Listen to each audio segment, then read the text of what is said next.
स्मृतिपुराणानाम् आलयं करुणालयं नमामि भगवत्पादं शङ्करं लोकशङ्करं शङ्करं शङ्कराचार्यं केशवं बादरायणं सूत्रभाष्यकृतौ वन्दे भगवन्तौ पुनः पुनः। ॐ सहना भवतु सहनौ भुनक्तु सह वीर्यं करवावहै तेजस्विनावधीतमस्तु मा विद्विषावहै। Om Shanti Shanti Shanti. So what I have done in recording is I had a limitation in my cloud recording. So when I record on cloud, I'll be the only person visible in the program. If I record on my computer, I'm not able to do anything there. So it records everybody present there. And probably it was because of my own laziness. Like I didn't get time, so I have to keep on erasing. I have to delete the old records, put new one. So now I've got clean record. So I do not have anything there. So I can record 3 sessions, 3 classes I can record. And by the time I can delete them and I can reuse them. So you don't have to worry about your photographs being published or anything like this. It doesn't matter. Okay. So in the last class, I think we were discussing. I'll come to your question, Sridharji, what we discussed, and also Kushalji, what we asked. During the course of the class, it will get answered, I'm hoping so. So we were discussing the karma, and we saw that there are 3 types of karma in general we have. One is called the prarabdha karma, which is the reason for the body to exist. So if at all we have a physical body with the body, mind, sense complex, you can safely understand, or you don't have to do any analysis, conclude that I have prarabdha, I have destiny, you can say, and I'm destined to be like this, or I will be here, and I'll have to undergo all those things which I have to perform in the janma. So it is guaranteed for everybody. It is not for Ajnani, not for Jnani. Everybody has got the same issues. You may be a wise person, you may not be a wise person. So even the wise person or the Jnani also has got prarabdha karma. That is why the physical body has been given to the person. So in terms of knowledge wise, the person would have already gotten over the prarabdha karma. By understanding that this is attributed to the physical body, it is not attributed to the Atma, the consciousness. So he separates these 2 things very clearly. Even though they are the same physical body, and it is to be recognized only in the mind, but still cognitively the person discerns, he understands that these 2 are different things. They are not the same. So in this way, the person lives a life just like anybody else. So you don't find any difference between how a wise person lives and an Ajnani lives. He also will be walking around in the shops. He also will be talking to people. He will also be eating food. So it's all possible. But the difference what has got is the action which a person does. The person does the action with understanding that this action is done by the physical body, and they are programmed to do this automatically. I am not doing anything, really speaking. Like I do not have a say in these things. Example could be that if you want to get up, you get up. So you do not make an effort to get up. As long as your physical body supports, as long as your mind is there with you, you are able to rise and then walk. But what do we say? I am walking. So you do not make an effort to walk. It is just a natural process. Likewise, if you want to sit, you sit. You want to eat, you eat. Because hunger is something It is natural. Correct? See, hunger is something not created by you. You do not create hunger to eat food, correct? Hunger is something which is natural, inborn. You do not know the source of hunger at all. Correct? It is something, everybody feels hungry. Even a beggar also feels hungry. A rich person also feels hungry. Wise person also feels hungry. All of them are, they have a natural instinct. Correct? Similarly, natural instinct to, to procreate, all the things, or recreate, all the things are there. So in reality, we are not actually doing an action. But somehow, due to the misunderstanding or the superimposition of the body or the Atma, we get a feeling that I am responsible for everything. So this is the cause of this is how the prarabdha karma comes into existence. And as I told you, there is another type of karma called sanchitam. So sanchitam is like a bank balance. So if you keep on working from 20 years of age till 75 years of age, what do? You just keep on adding every dollar to the bank, right? Somewhere in shares, bonds, properties, or overseas investments, everything you're adding. And what do you do with that money? You don't enjoy. See, if you keep adding the money, what will you do with the bank? You'll have to still withdraw, you have to spend money, enjoy, right? If you don't enjoy, somebody else is going to enjoy. So always the objective is for that to enjoy or to use it. The same way, understand that the punyam also is like a bank balance. It is all good karmas. So good karmas if you do in this janma, then you will have more punyams. So the weightage given to the punyams are higher. And we also do papam. We cannot say that we are not doing papam at all. In fact, we do papa karma almost daily. That is why we have this prachitta karma in the morning when you do. The prachittam is done for removing all the papams unknowingly, knowingly. Correct? So you offer prayer to the Bhagavan, or you offer to, in some cultures, they get up in the morning, they offer water to the sun god. Some will offer to the tulsi. So the sun is supposed to be the purifier. Right? The sun is supposed to, when you see the sun is supposed to be curing of all these things. Right? Even in the Ramayana also, when Rama cannot defeat Ravana, Rama tries everything possible. He is not able to defeat Ravana. At that time, Rama is almost about to say, I don't know what to do. Even though he's a Bhagavan, he's supposed to be knowing everything, still being taken a Manushya Rupaha or Avatara of Rupaha, he's also governed by those qualities which are available in a human. So at that time also, he cannot just perform like a Bhagavan. So all the avatars which are there, they are forms and they come with their own governance. So there also, he worships the sun god. That's why Aditya Hridayam is chanted. See, Aditya Hridayam is actually mantras given to Lord Rama and says, you chant this mantra, you invoke the grace of Bhagavan, Son Bhagavan. Thereby you will be energized. Right? In the same way, so all the punyams which you do will make you, will actually place you in a better position. Right? So there are two aspects. Let us look at one aspect of a person who is an Ajnani. A person who is not a wise person, who is an ordinary person, who just, like studying Vedanta, just getting into this groove of this, not really fully understandable about everything else. Wise person, a nice person, ethical person, sincere person, who does not want to do any harm. Right? So they are called nice people.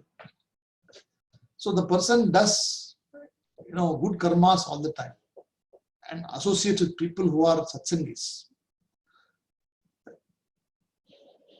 At the same time, due to the way everything structured, we also do papa karmas. Even killing a mosquito, accidentally stepping on, an ant when you're walking out, it is also considered as ahimsa, as himsa. So unknowingly we do so many things. So these things you do not know whether you're doing papa or not, but these two get accounted. Some of them we do intentionally, some of them we don't do intentionally, then we repent for it later on. So all of these are karmas which are being done every day, every hour, every second we do this. And really speaking, you do not have a choice. You do not have a choice about, you can't stop them, but you can manage them, or you can use the karma in a better way. That's why the willpower is given. Should I do or not do? So this karma which we have been doing for several, generations, several, janmas have been doing there. They all actually have been accumulated in somewhere or the other. Because, so when these karmas, when they are ready for fruition, they all clamor, saying that I want, it is now ready for fruition, I want to come, I want to come, I want to come. So the strongest of the karmas, which is the punyams, will give you the human body. So the human body, if we have got, it means that there is a heavy amount of punyam done by all of us in the previous janmas. We do not know how many janmas we have taken, but we can be assured that we have cycled through many janmas, many janmas. We would have been a student before also in some other life. We could have been a student, we could have been studying something else by which we have been given opportunity to study now in this satsang. So this is called the sanchita karma. So sanchitam is like a bank balance of punyam and papam, which is attributed to your account only. You cannot pass it on to your wife, you cannot pass it on to your children, nor you can say that let the children enjoy the sanchita karma. No, so only you can do it. Nobody else can do anything about it. That is why when we are having this life itself, we must do karma to the extent possible, good karmas, number one. Understanding the view that the karmas are being done by the physical body. And the physical body is a conditioned product. It is conditioned by the prakriti, by nature. So the power of the seeing capacity, hearing capacity, or the feel of touch, etc., is not really, you're not doing anything great. Are you doing anything to feel the touch? When you go out for a walk, and the wind just blows, you feel the touch. Are you making an effort for the wind to move around or make it colder for you to feel the coldness? No. At the same time, the wind also, there's no wind at all, you feel sweaty. So, but what do we see? Oh, I feel very cold. So all these things, because the feeling or the eye is associated always with physical body, mind, sense complex. And this is what makes us do all the actions. And when you do these actions in this process, the real witness, the consciousness which is there, which is lending existence to the mind itself, is forgotten. It is not there in the picture at all. It's only when you are introduced to Shastram that there is something else other than all these things. Who is the person behind all these things? Is there a person, or is there a phenomenon, or is there a principle behind all these things? So this is called Atma Vichara, self-inquiry. So why do I walk? Why do I talk? What is that thing which makes me talk? What is that thing which makes me see? Right? By which, what do I hear? All these things, when you start inquiring, you will stumble accidentally upon something called Vedanta. This is actually a coincidence.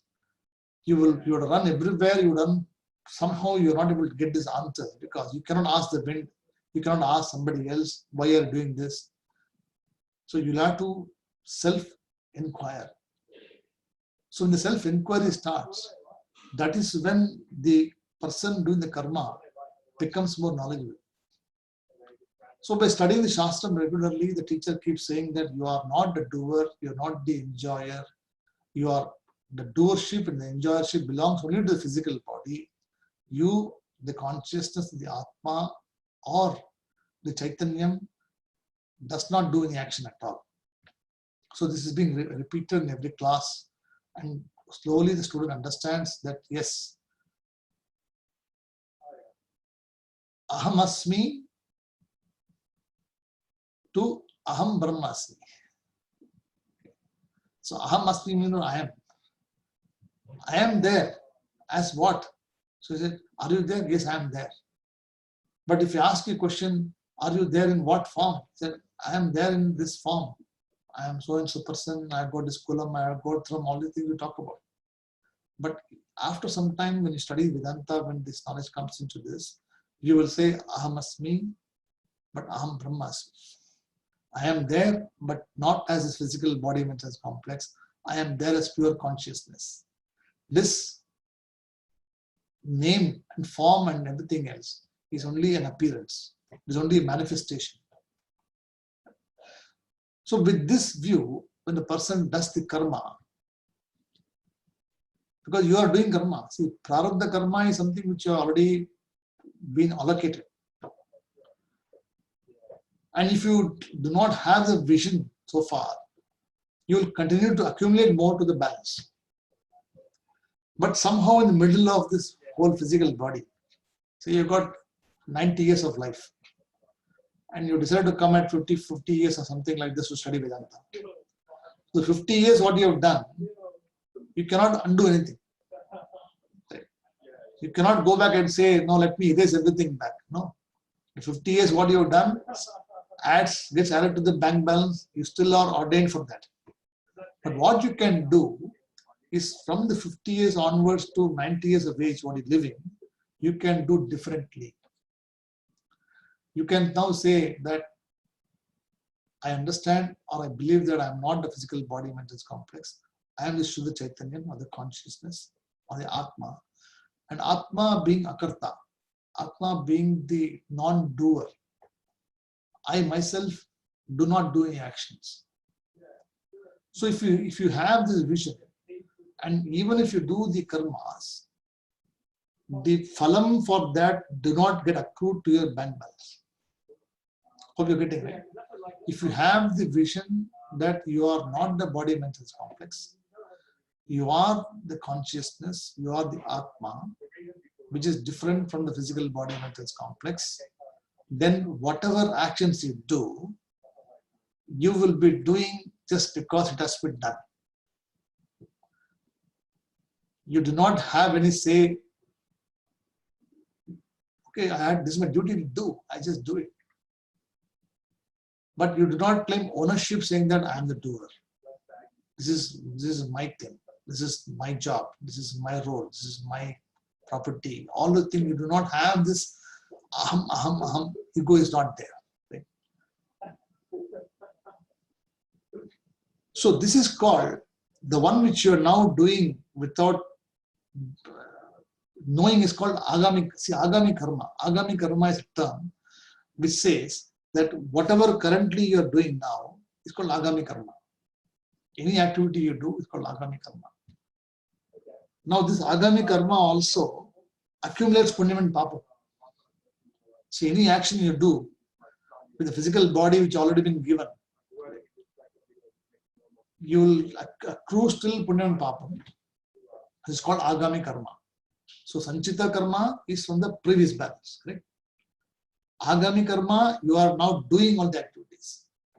And if you do the activities without knowing your own true nature, these things will add again to the sanchita karma.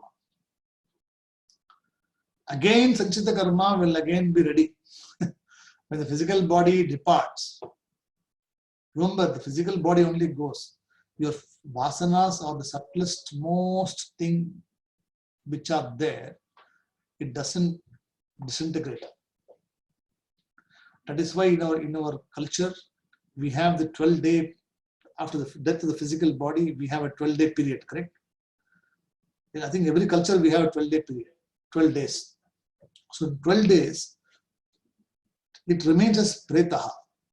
It remains in a form which is, it doesn't know which form it is taking.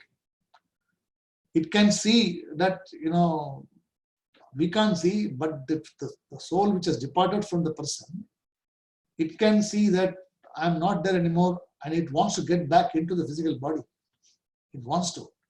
But the amount of mantras being chanted, the amount of karyam being done, will forbids that person from coming back. So finally, after 12 days, it departs. So 13th day, that's when we have all this, we invite people, right? 12 days we will do rituals. 13th day, we call everybody, we give food, etc. Because the 13th day, that ghostly form has finally taken a form, it has gone to Pitraloka. It has gone into, taken astral body. Correct. So for the left 12 days, it is still sitting there, trying to understand what it's supposed to do. You cannot see, I cannot see. Neither the ghost which is sitting there or the form which is there, it can communicate to you. That is why we have, culture, all the shraddham which you do, all the, the rituals we do, is mainly because we believe that these people are existing in some form or the other, in some form. So we are living in human loka with the physical body form. If they go to Pitraloka, they are in another form. So you have to go to the loka in the particular form only. This is for the person who thinks that I will travel. Okay.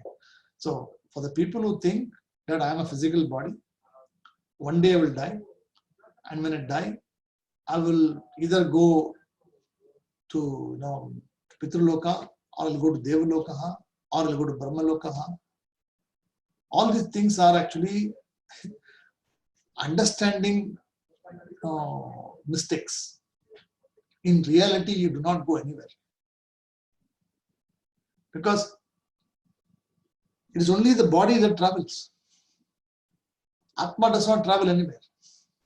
It is still there all the time. In fact, it is ahead of you every time. If you take a plane from here to, say, from Trichy, you come to Australia, who travels? You travel, right? Does the Atma travel? Atma does not travel because Atma is already there before you. By the time you land in Australia, you are landing in where? You are landing in space. You started in space, you traveled in space, you landed in space. So where was space? Space was always there. But what do you say? I left this place. I traveled this place. I went and landed in this place. So all these are understanding, differences. It is a simple example. But all these activities are being done in space. And space itself is a product, a matter. Space itself is a matter, and it doesn't exist in deep sleep state. See, in dream state, you have a dream body, correct? You don't have a physical body, correct? In dream state, you can have any amount of body what you want. You can have the most beautiful body you want. You can have the most ugliest body you want, or the most dangerous body you want, depending upon how fearful the dream is and how pleasant the dream is. In deep sleep state, there's no body. We do not even have a mind to think about it.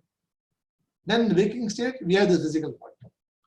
So this keeps changing from a physical body to a dream body to no body. Again, no body to physical body. So it keeps alternating again and again. So you can see this changing nature of that is illumined by one thing called the Chaitanyam or the consciousness. So right now the consciousness is there. It is illumining the mind. Right? And because illumination is continuously going on, the mind is active. After some time, when you are about to go to sleep, you do not go to drift into deep sleep state. You go in the dream state or ardha jnanam, half knowledge.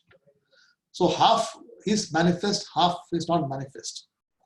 So that is called a dream state. When you don't have purna jnana. Right now you have knowledge, full knowledge. You have knowledge, yes, I am there. But in dream state, that I am is only half. So this physical part of the body is not active. Mind is active. And in the mind, you assume another physical body which is different from this physical body. And then you do actions there also. Right? So you do actions in dream state. You do actions in deep in waking state. But in deep sleep state, there are no actions. Why? Because the mind itself, which is supposed to be the illuminating person, is not there at all. So where is the mind gone? Mind has not gone anywhere. The mind just got resolved into consciousness. The mind just resolved into consciousness. Thereby, there was nothing called a mind. There's nothing called a physical body. Nothing called action. Nothing called results. Punyam and papam. Nothing was there. So when you don't have any of these things, where is the question of you getting all the results and papam, etc.? You do not have. So the same status in deep sleep state also, you can actually get it in waking state also. How? By only cognition. Only cognitively you can do it. Physically you cannot do anything about it. Understanding that what I was in deep sleep state as consciousness, I'm also present as consciousness in the waking state. I was doing actions in dream state without knowing who I am. Same way, I'm also doing actions here, knowing that I am the consciousness and this is the one, I am the person who illumines the mind does the actions. So the person discerns, the person separates these two things and he continues to be doing actions just like that. But because he has already identified the Atma being Akarta, that is, my true nature is I am not the doer. So when I have this vision, whatever I am doing, etc., the physical body, that belongs to the nature. That belongs to the Prakriti, which is a modified matter. Correct. So matter is in consciousness. Consciousness is not in matter. Matter belongs to consciousness. That's why matter is inferior to consciousness. So from consciousness, matter comes into existence. From consciousness, space comes into existence. Fire comes into existence. Everything comes into existence. Right? That's why the example given deep sleep state is the best example, because in that example there's no space, there's no time, there are no objects, you are not limited by anything, you are actually fullness, complete, you are blissfully happy, correct? Can anybody say that in sleep, deep sleep, I'm unhappy? Nobody can say, because everybody wants that happiness. Everybody wants to be happy in deep sleep state. It is a universal fundamental pursuit. So Shastram gives you a view that you can always be happy in all three states of happiness, provided you take ownership of who you are. If you take ownership of you being the Chaitanya of the consciousness, and everything else is only manifestation of this consciousness, which come and go, then you already know that anything which is coming and going cannot give you permanent happiness. Is that correct? Any object which comes and goes, it can be car, it can be property, it can be putra, it can be wife, it can be husband, it can be mother, father, sister, any relationship you take, all of them will come and go, they all will change. So placing your happiness on these fleeting objects will always give you dukkha, will always give you unhappiness. Whereas placing your happiness on your own self, understanding who you are, will give you ultimate happiness, because you are not depending as the Atma on anything else. You as a Chaitanyam, you do not need anybody to make you happy. Right? You can just be by yourself. That is why the wise people, they spend time mostly by themselves. It doesn't mean that they don't like other people or they do not want to meet other people. It is just because they find Ananda just by sitting. Sometimes you'll see wonder people sitting there and just thinking about something deep. So people come and ask, what are you thinking? Oh, I'm thinking. So when the thoughts are like this, when this Shastram goes into your blood, into your, everything like this, then you do not need anybody to make you happy. You can just be happy by yourself. You and the Shastram just be there. You still have to do your duties. I'm not saying that just because studying Shastram, it will absolve you from doing duties.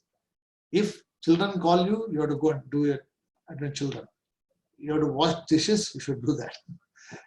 These are all natural things. You cannot escape from this. You cannot say that, can you do the dishes? No, I'm Brahmasmi. Atma does not do the activity. You can't talk like this. You have to tell, yes, I will do. But at that time, when you say, you are actually in the Vyavahara Buddhi. Correct? So this is transactional Buddhi you are talking about. It is not from the aspect of Chaitanyam of the consciousness. You know that, yes, I am doing an action, it is required because it is being done like this. That's all it is. So, in this way, the Jnani lives. In this way, that is how the wise person continues to do karmas and yet be detached. The karma does not touch him or her. So, this Agami karma we're talking about now, say you join halfway. So you got an option from 50 years of age till 90 years of age not to accrue these karmas. Okay.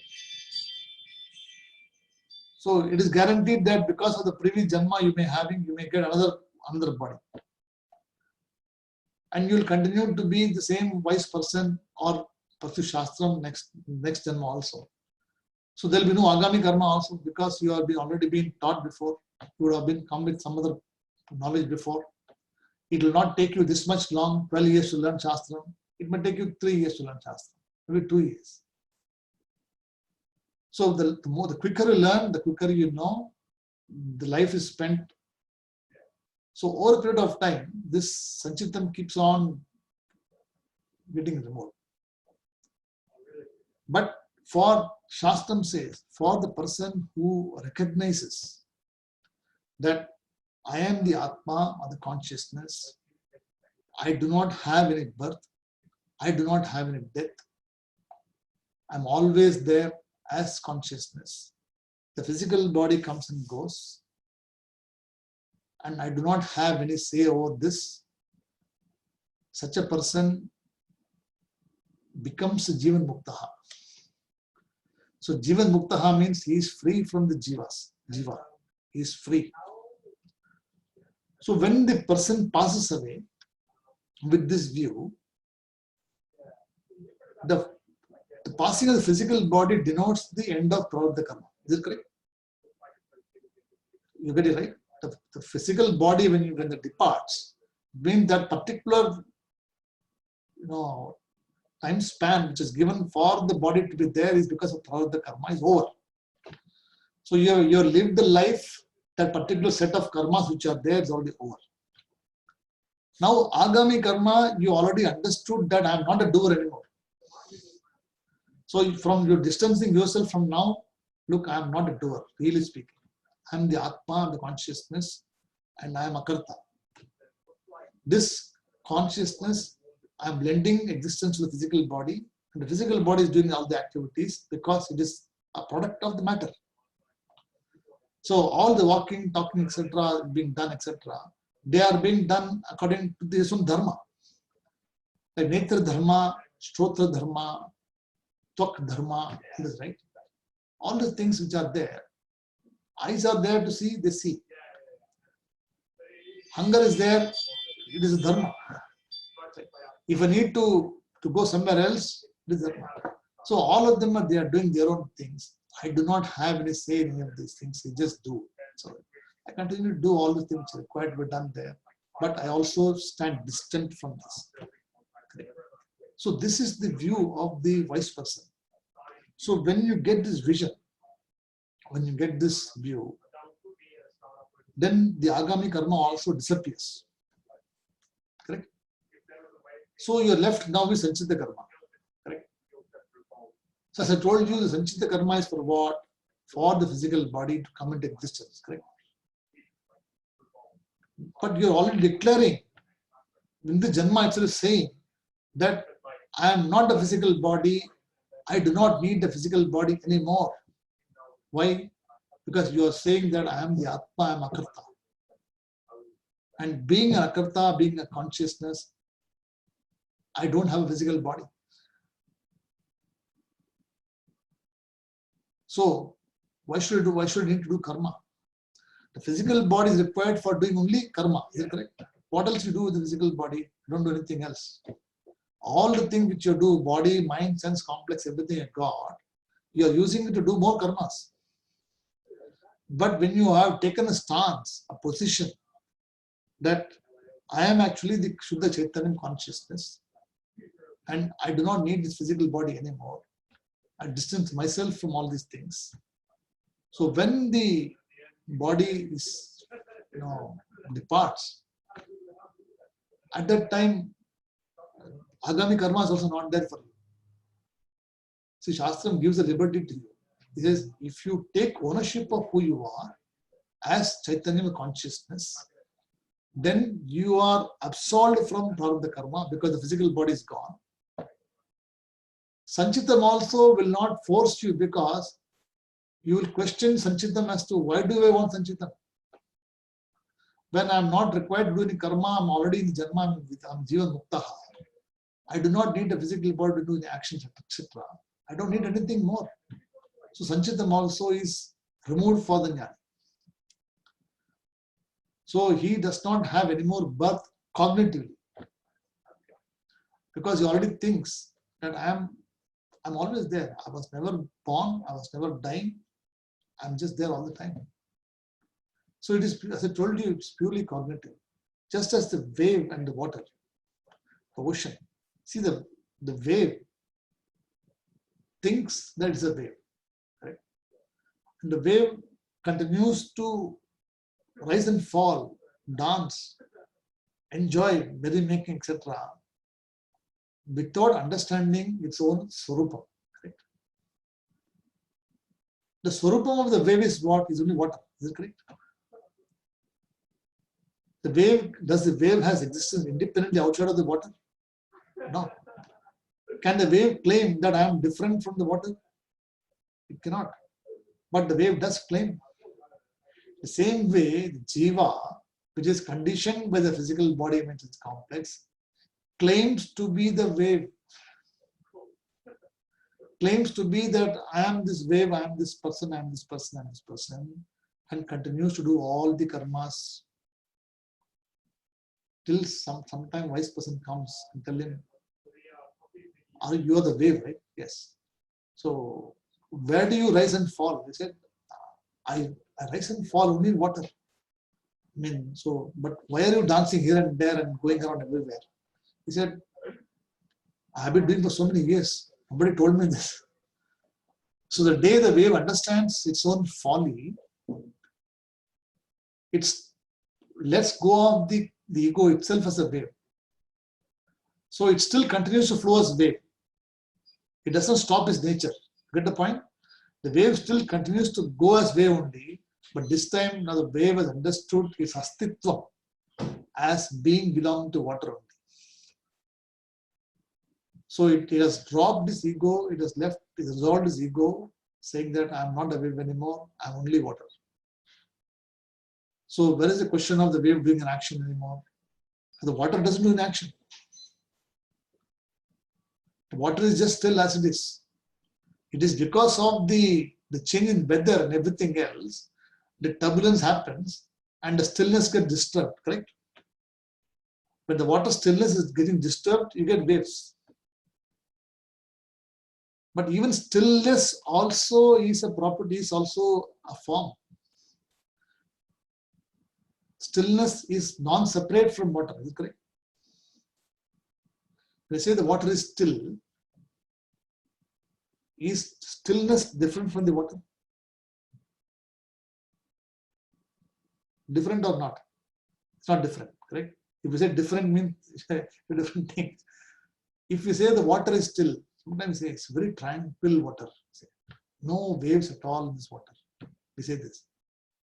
So no waves means what? It is also a condition. With waves also is a condition. But there is no condition for the water.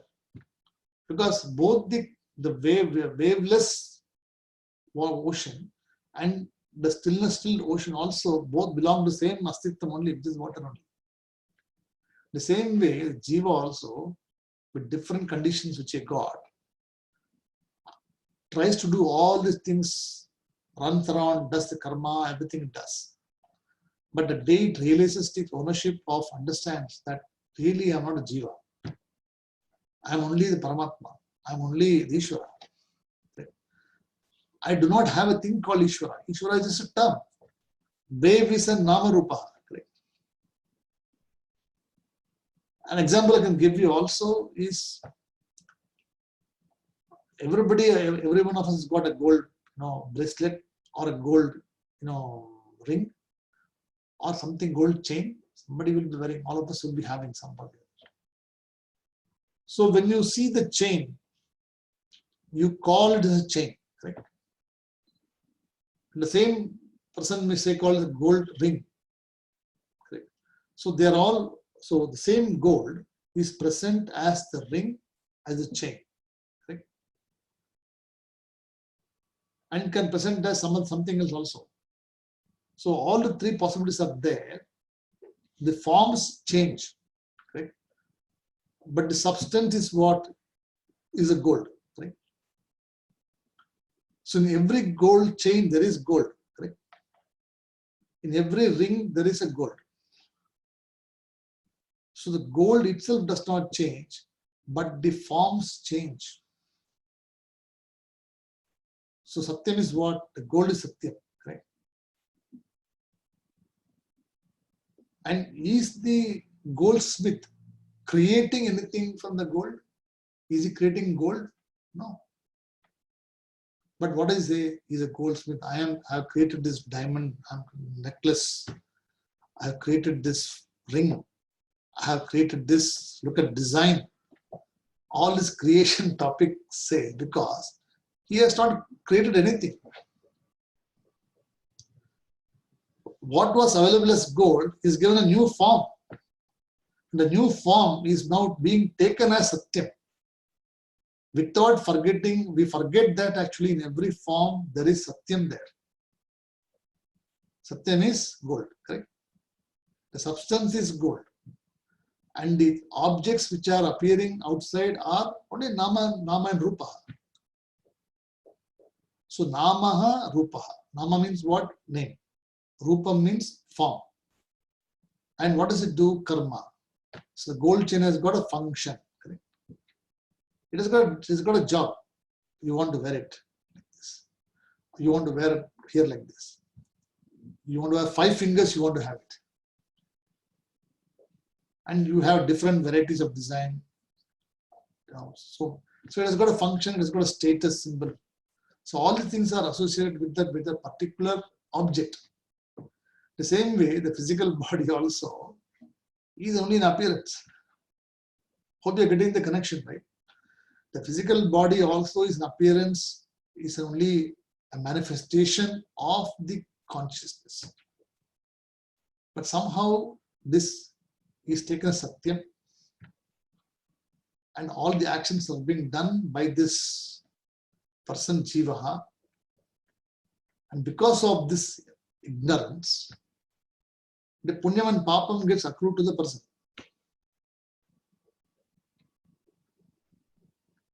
The moment you leave this Ahankara, leave this or resolve this Ahankara, you do not have anything called as doership anymore. So Agami Karma also leaves you. Prarabdha Karma goes because the physical body is already gone. Right? Sanchita karma is also not there for you anymore, because you will question as to why do you need Sanchita karma? For what purpose I need Sanchita karma? You will ask. See, when you're Jivan Mukta itself, you question, I do not want any physical body anymore because I'm not the doer anymore. So, Sanchitam also will not come and touch you. Sanchitam will come and touch you only when you say that I still have got something to accomplish. Say you don't have this knowledge in the Janma and you pass away maybe 80 years, 75 years, 80 years, whatever is your lifespan. At that time, there are always unfulfilled desires. So unfulfilled desires, what there are vasanas which are very, very subtle, which cannot be removed. So these things don't go waste. These things, don't think that, if you have any unfulfilled desire, it will just be removed by somebody. No. It will still be there. So these vasanas which are there are the one which actually make you take another birth. So in Samskara class, which I told some of the students, this subtle vasanas which are there, very, very subtle impressions of what you gathered. It is not the mind. It is the impressions which are gathered in the mind, which is slowly subtle, they are all going there. They are actually just kept there. It is looking for a particular form to remanifest. And because of the 12-day period we have, it cannot find a place, find a body to do that. After the 12th day or 13th day, it actually becomes astral body. So it travels to another place, becomes a Pitru. Or grandfather can call. No? They live in that place for some time, and we always offer all this, food, etc. We do tarpanam, we do all these things we do. After some time, what they do, they become mist, because they are now ready. Their time is over in their particular loka. See, this is all a concept only. Do not think that nobody is going anywhere. If you think that you're a mortal, you become a Pitru loka. You'll go to Pitru. Okay. Somebody asks you, what will you become? I will become a Pitru one day. Is it right? If somebody asks you, what happens to you after death? What? I will become. I'll become a Pitru. I'll be some loka there. This will be the answer. Correct. Is right or wrong? Because you see, you are doing your own for your father.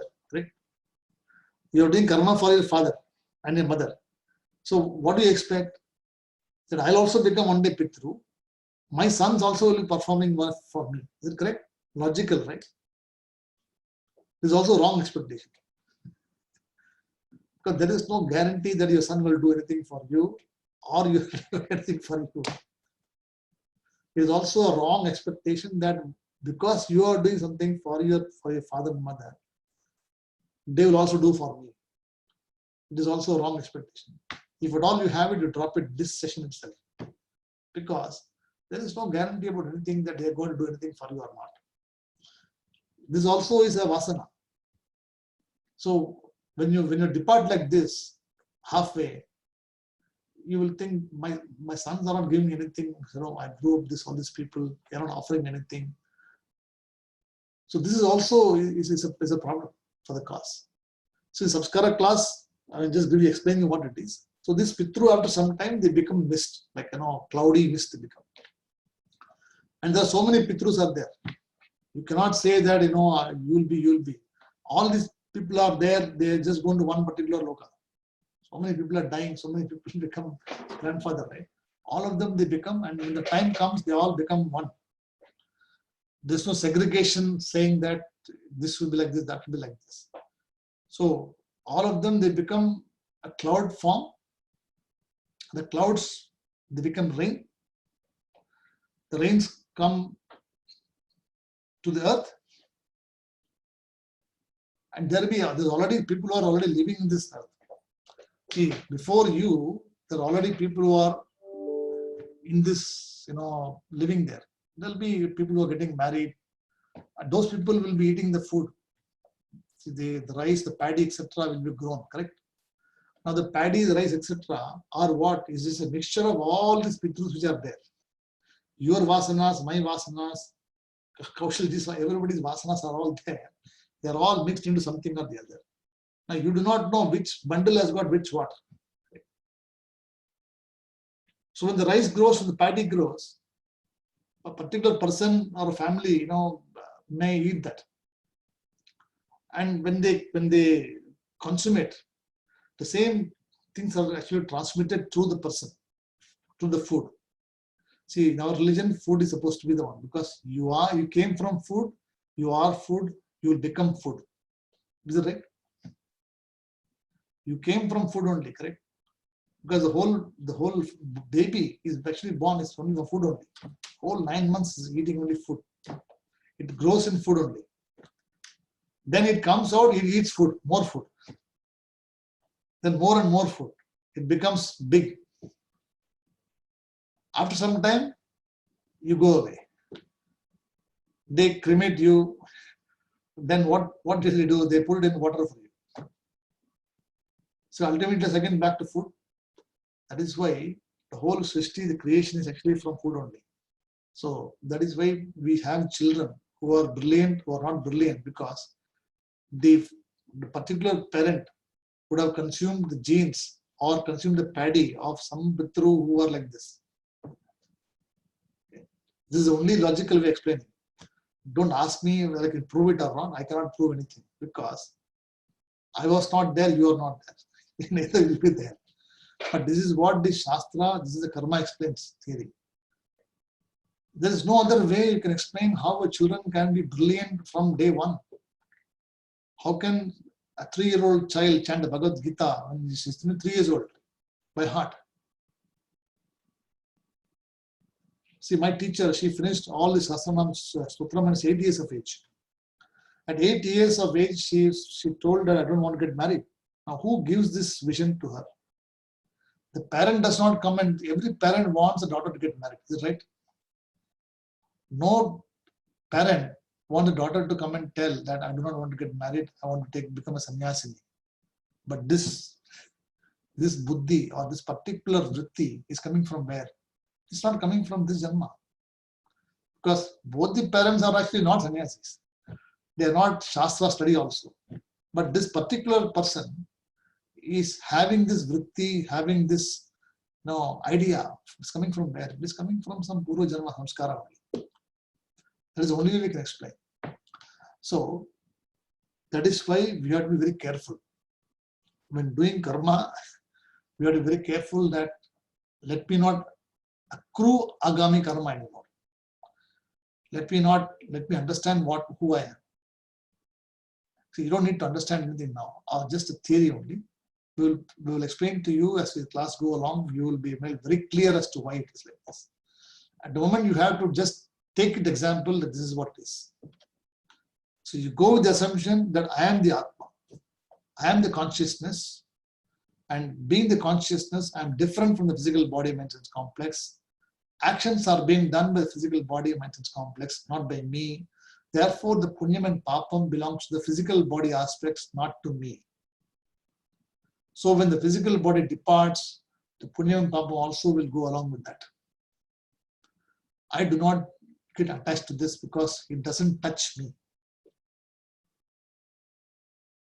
So this is the conceptual understanding you should have. Now, how we arrive at the consciousness, we'll have to go through subsequent classes and more study. Then you will finally arrive at this. Even the greatest scholars also have this confusion. They get confused. Soul, Atma, subconscious, consciousness, all these things are talked about. They're all names. The same Atma is called consciousness. It is also called as Chaitanyam. It is also called as awareness. It's also Chit. All are different names.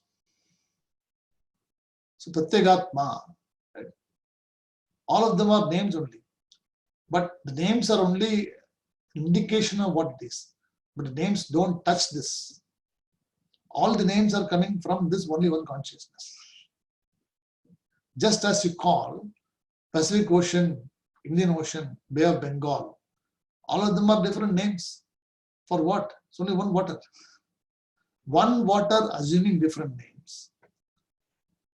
And the different names constitute only one Satyam. So do not get carried forward by, by different names. All of them, which they call the soul in English. The Atma, we have Sanskrit Atma, Atman. In English, we have consciousness, we have. All of them indicate the same. But we have something called Sukshmaha, Sthulaha, and Karana. So Karana Shariram, Sthula Shariram, and Sukshma Shariram. So the Karana Shariram is the one we are responsible for, the physical body we have. And Sukshmaha is the subtlest aspect of the, the mind, the Pancha Pranaha, Manaha, Buddhi, Chitta, Ahankara, Sukshma Shariram. Which is, you cannot see it. You know it is there. Because you can't see the prana, right? But you know it is there. How do you take it? No, I have to see it. If I tell you Atma is there, if you tell me I want to see it, I cannot prove it to you. If I ask you, can you prove prana is there? Can you show me what prana is? Can you show me? You can't show me. What you can say? I know I got prana because I am breathing. No, I want you to show it to me. I want to see the prana. You cannot see the prana because it's subtle. So when the prana itself is subtle and the mind is subtler than the prana, then the consciousness, how subtle it can be. It can be so subtle that you cannot even comprehend what it is. That is why we always say, don't search for happiness. Don't search for something called fullness, because you're already full. There's no need for you to become more full. Is it clear? So far in this class, this is enough for you. We will continue this discussion in the next class, where more clarity will come. So for the moment, you stay. All the questions which I know are coming are there, but these questions will all be cleared slowly by opening everything one by one. Is it okay, Kushal ji?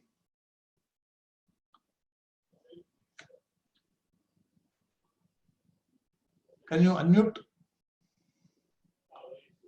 Or maybe you're on no speaker. Okay, that's me, yes. Yeah. I have a question. I don't know if I should ask it now or just leave it and wait for the answers to come themselves. You can put the question in the WhatsApp channel for now. I will see if I can answer it, or I will take it to the next class. But yeah, sure. For the moment, you just don't worry about any questions. Questions will come to you. So It is very natural, because our mind is running at about like a Ferrari speed. And the Vedanta Shastram goes at, at 10 km speed. It goes at a very slow dosage. So there's always a gap. So nothing to worry about it. I was just like 15 years ago, exactly the same situation.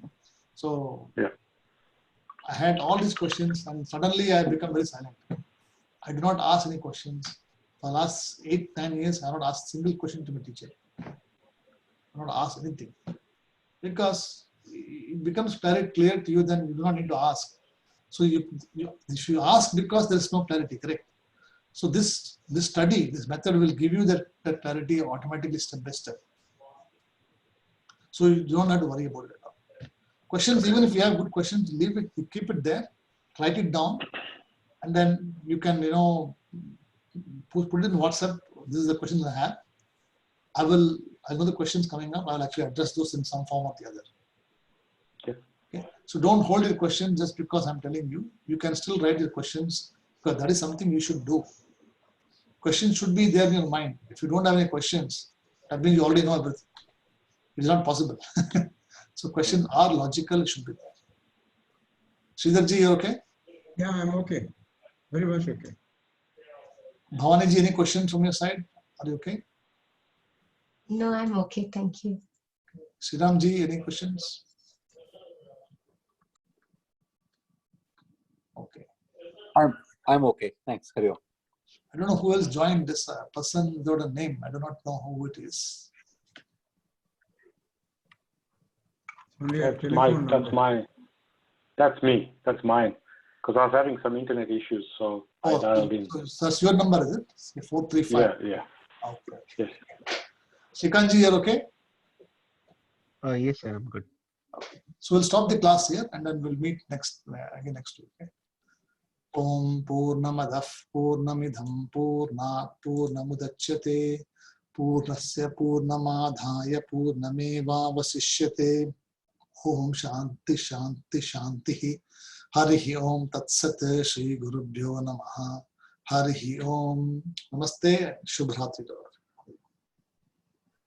Thank you, sir. Thank you.